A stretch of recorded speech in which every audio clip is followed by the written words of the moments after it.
Shalom Bapak Ibu Saudara yang terkasih di dalam Tuhan. Kembali lagi kita dalam acara Sapaan Gembala GKI. Perkenalkan, nama saya Christian Ari Wibowo dan saya adalah kader pendeta GKI yang saat ini akan menjalani masa perkenalan di GKI Masaran. Salam kenal untuk kita sekalian. Sebelum bersama-sama kita akan membaca dan merenungkan kebenaran firman Tuhan, mari kita mohon pertolongan Tuhan di dalam doa. Mari kita berdoa. Bapa yang sungguh baik di dalam hidup kami bersyukur kami boleh ada sampai hari ini. Ini semua terjadi oleh karena pertolongan dan cinta kasih Tuhan di dalam hidup kami. Sebentar lagi kami mau bersama-sama membaca dan merenungkan kebenaran firman Tuhan. Untuk itu kiranya Roh Kudus-Mu menolong setiap kami, mengurapi kami pribadi lepas pribadi, sehingga kami boleh benar-benar ditolong untuk memahami dan melakukan firman Tuhan di dalam hidup kami hari lepas hari. Terima kasih ya Bapa, di dalam Kristus kami berdoa. Amin. Pembacaan firman Tuhan dipilihkan dari Injil Markus pasal 4 ayat ke-35 sampai 41. Pada hari itu menjelang malam Yesus berkata kepada mereka, "Marilah kita bertolak ke seberang." Mereka meninggalkan orang banyak itu lalu bertolak bersama Yesus yang sudah ada dalam perahu, dan perahu-perahu lain menyertai Dia.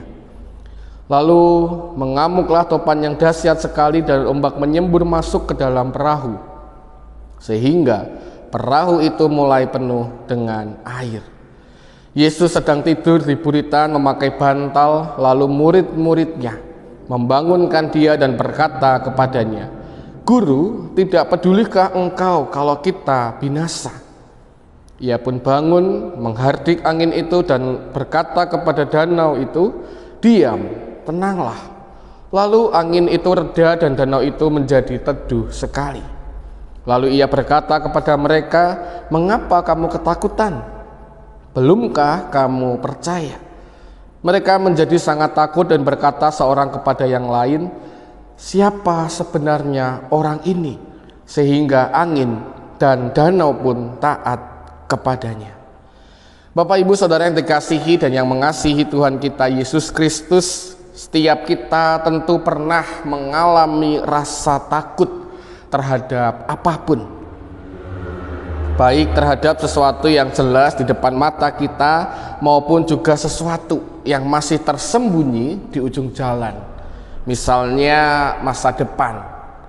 Bohong rasanya kalau kita tidak pernah mengalami rasa takut sedikit pun di dalam hidup kita. Sepandai-pandainya tupai melompat pasti akan jatuh juga. Sehebat-hebatnya seseorang di dalam bidangnya, pasti suatu kali ia pun akan mengalami sebuah kesusahan, kesulitan, ketakutan, dan bahkan mungkin kegagalan sekalipun. Demikian juga halnya dengan kita manusia. Sehebat-hebatnya kita, dimanapun kita berada, kita akan jatuh dan membutuhkan orang lain pada waktunya. Hal ini tentu banyak sekali penyebabnya. Dapat terjadi karena kesalahan kita sendiri, dapat juga terjadi karena kesalahan orang lain, dan bahkan mungkin terjadi oleh karena alam semesta. Dan inilah juga yang dialami oleh para murid di dalam bacaan kita hari ini. Bapak Ibu yang Saudara yang terkasih di dalam Tuhan, Danau Galilea sebagaimana yang kita baca merupakan danau yang sering mengalami perubahan cuaca secara tiba-tiba. Cuaca yang awalnya terang bisa tiba-tiba berubah menjadi badai seperti yang dialami oleh para murid. Namun bukankah para murid itu adalah nelayan dan penduduk asli Galilea? Simon Petrus, Andreas, Yakobus, Yohanes, bukankah mereka adalah penduduk asli Galilea dan bukankah mereka juga nelayan di danau Galilea? Artinya sebagai seorang nelayan asli dari danau Galilea, mereka tahu benar bagaimana perubahan iklim yang dapat saja terjadi sewaktu-waktu di danau Galilea. Dan bukankah mereka harusnya terbiasa menghadapi badai di Danau Galilea? Bukankah harusnya mereka mampu keluar dari situasi yang pelik? Karena mereka terbiasa mengalami. Namun itulah manusia. Para murid tahu bahwa cuaca dapat berubah sewaktu-waktu. Para murid tahu bahwa badai dapat terjadi kapanpun di Danau Galilea. Namun ketika badai itu benar-benar terjadi, mereka mengalami deilos.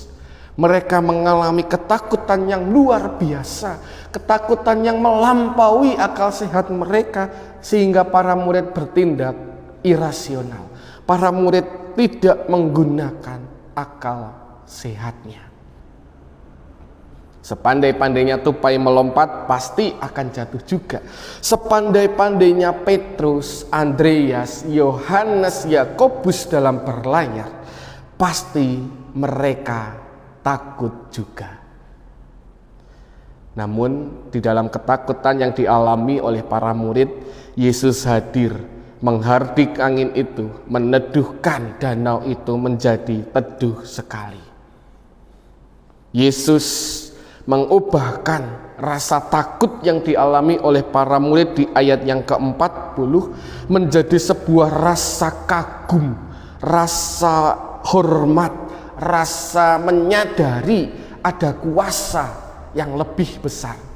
Di ayat yang ke-41, Yesus mengubahkan rasa takut deilos menjadi rasa takut phobos, rasa takut yang ada kagum, ada kegentaran, ada rasa hormat, ada rasa memuja kuasa yang lebih besar yang terjadi di hadapan mereka, yakni kuasa pertolongan Tuhan Yesus Kristus.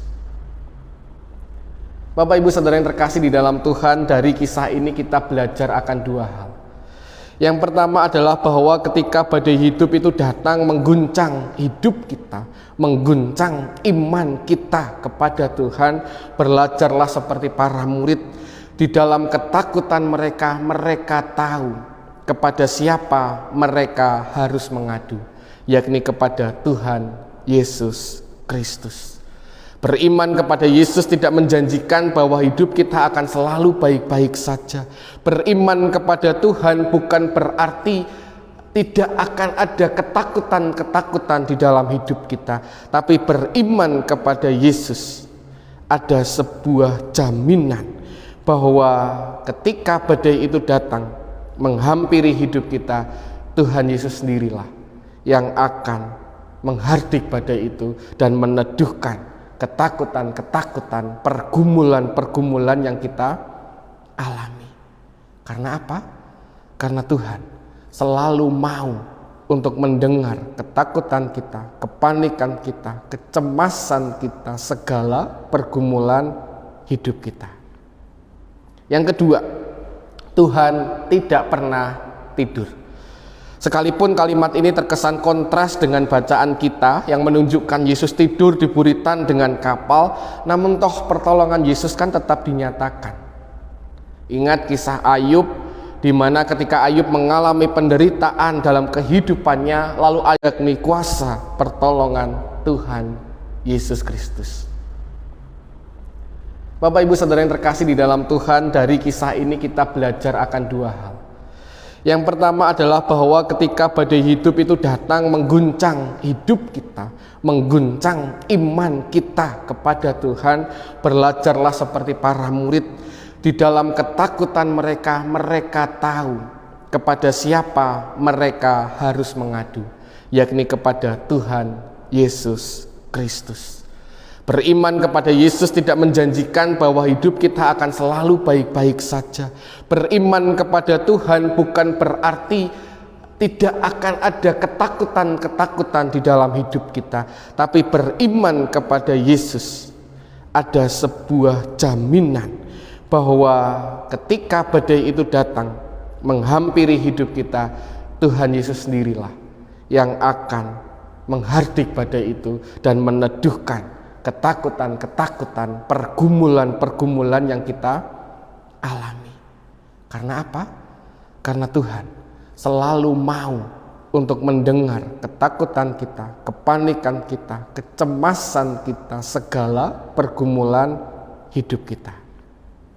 Yang kedua, Tuhan tidak pernah tidur. Sekalipun kalimat ini terkesan kontras dengan bacaan kita yang menunjukkan Yesus tidur di buritan dengan kapal, namun toh pertolongan Yesus kan tetap dinyatakan.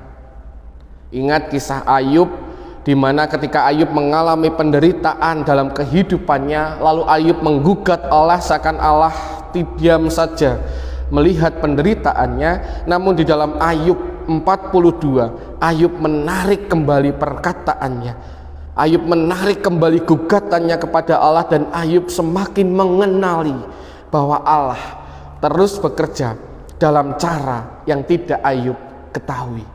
Begitupun juga di dalam hidup kita, Bapak Ibu Saudara.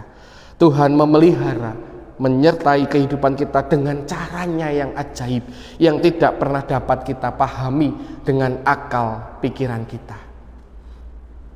Fanny Jane Crosby di tengah ketidakmampuannya melihat oleh karena malpraktek yang dia alami, membuat kebutaan permanen. Ia merefleksikan cinta kasih Tuhan dengan begitu luar biasa. Di dalam kebutaannya ia menulis banyak puisi yang lalu menjelaskan bagaimana Tuhan membimbing dan mengiringinya di sepanjang hidupnya. Salah satu puisi Crosby yang lalu dilakukan dan yang lalu amat kita kenal, dituliskan di dalam kidung jemaat dengan judul Di Jalan Kuku Diiring. Bait kedua mengatakan, di jalanku yang berliku dihiburnya hatiku, bila tiba pencobaan dikuatkan imanku, jika aku kehausan dan langkahku tak tetap, dari cadas di depanku datang air yang sedap. Ini menjadi sebuah pengingat kepada setiap kita bahwa Tuhan senantiasa ada mengiringi langkah hidup kita. Untuk itu percayalah dan yakinlah, di dalam pergumulan hidup kita Tuhan tidak pernah meninggalkan kita. Amin. Mari kita berdoa. Ya Bapa, kami bersyukur kami punya Allah yang mau peduli. Kami bersyukur punya Allah yang tidak pernah meninggalkan kami. Kami bersyukur memiliki Allah yang mengerti segala pergumulan hidup kami. Ajarkan kami di dalam segala pergumulan kami untuk kami mengadu kepada Tuhan, Sang Pencipta hidup kami. Agar melalui itu kami beroleh ketenangan hati. Agar melalui itu kami beroleh jalan keluar. Terima kasih ya Tuhan. Di dalam Kristus kami berdoa. Amin.